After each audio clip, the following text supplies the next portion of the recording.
Merci beaucoup, Seigneur Jésus-Christ, pour aujourd'hui. Merci pour ma famille, merci pour mes amis. Merci pour chaque personne qui est en train de suivre. Je te loue, Seigneur Jésus-Christ, je t'adore. Tu es digne de louange, personne n'est comme toi. Oh Saint-Esprit, je t'appelle. Viens encore une fois, viens et parle à nous, enseigne-nous et ouvre nos cœurs. Au nom puissant de Jésus-Christ que je prie et je crois. Amen, amen. Shalom, bonjour, bon après-midi, bonsoir, bonne nuit, ça dépend d'où tu es, mais j'espère que tu vas bien, moi aussi par la grâce de Dieu, je vais très bien. Ok, aujourd'hui alors on va voir comment on peut ou bien comment on aime Dieu avec comment on aime Dieu de toutes ses forces. Amen. Comment nous pouvons aimer Dieu de toutes nos forces. Gloire à Dieu. Parce qu'on a premièrement vu comment on aime Dieu de toute l'âme. Et puis de tout esprit. Et bien de tout notre cœur. Ou bien de tout ton cœur. Et aujourd'hui, on va voir comment aimer Dieu de toutes nos forces. Aimer le Seigneur de toutes nos forces signifie l'aimer excessivement, richement, généreusement, avec un abandon inconsidéré par simple dévotion.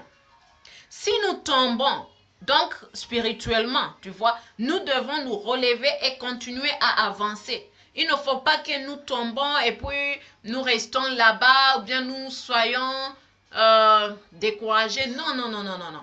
Si nous tombons, il faut que nous relevons et continuer à avancer.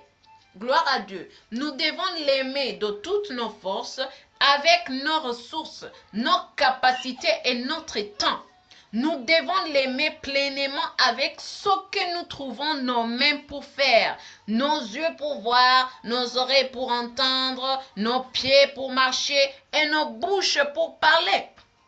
Tu vois, quand nous disons mais avec ce que nous trouvons à faire, ok, on peut simplement servir le Seigneur avec diligence, étant ses mains étendues dans notre monde. Gloire à Dieu. Dieu s'attend à ce que chacun de nous,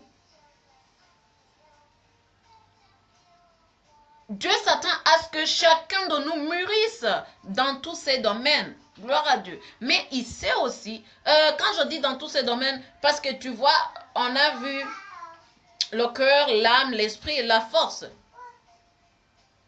Gloire à Dieu. Mais il sait aussi que chacun de nous a tendance à être dirigé dans un domaine, à être, comment dire, à être un leader, ou bien à être un chef dans un domaine. Cela signifie alors que Dieu nous a façonnés pour être le plus naturellement un parleur. Ça, c'est au niveau du cœur.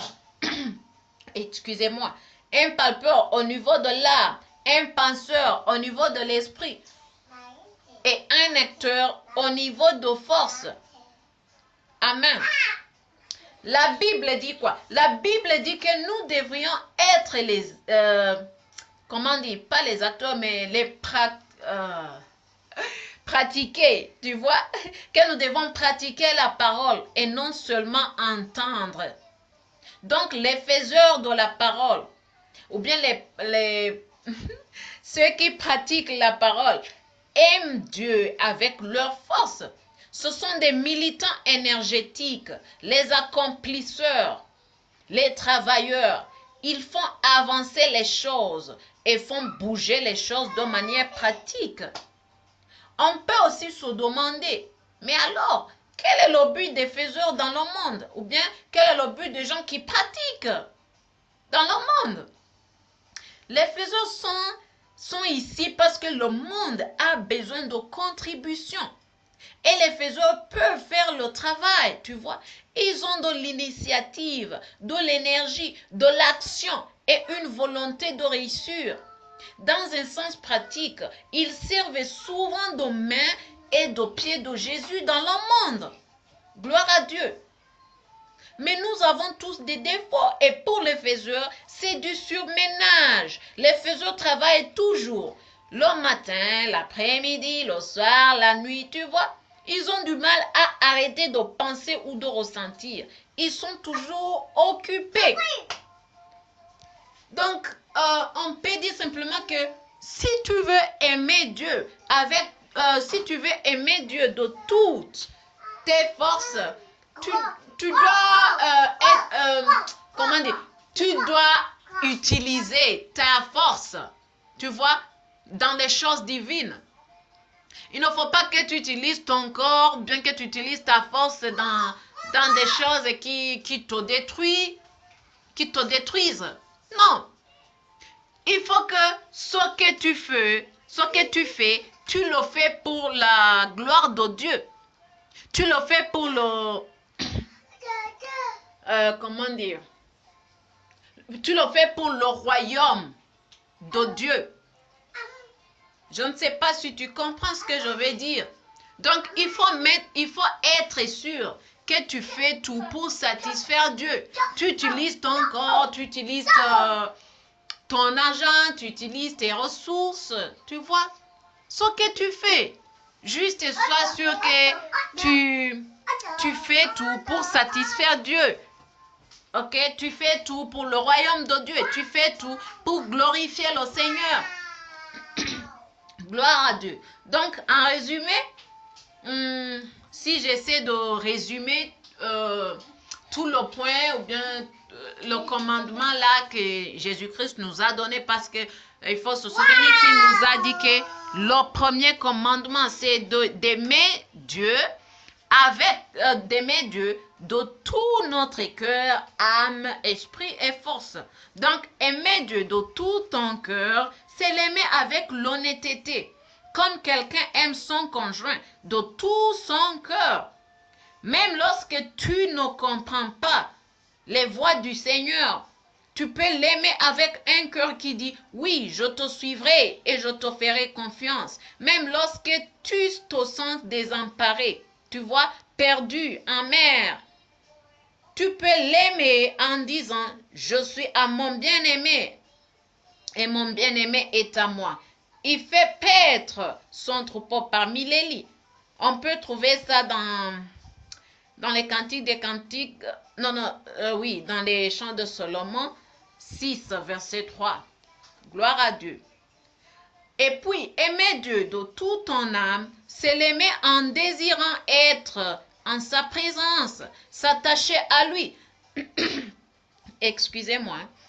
Le Seigneur est le seul à pouvoir satisfaire pleinement ton âme, ou bien mon âme, nos âmes. Si on voit dans Psaume 42, verset 2, j'ai soif de Dieu, le Dieu vivant. Quand puis-je aller me tenir devant lui? Tu vois? Donc, tu dois passer beaucoup de temps avec le Seigneur. C'est très, très important. Gloire à Dieu. Et puis, aimer Dieu de tout ton esprit, c'est l'aimer en tournant tes pensées vers lui. Gloire à Dieu. Ou bien aimer Dieu avec toutes tes pensées. Tu vois? C'est tourner tes pensées vers lui.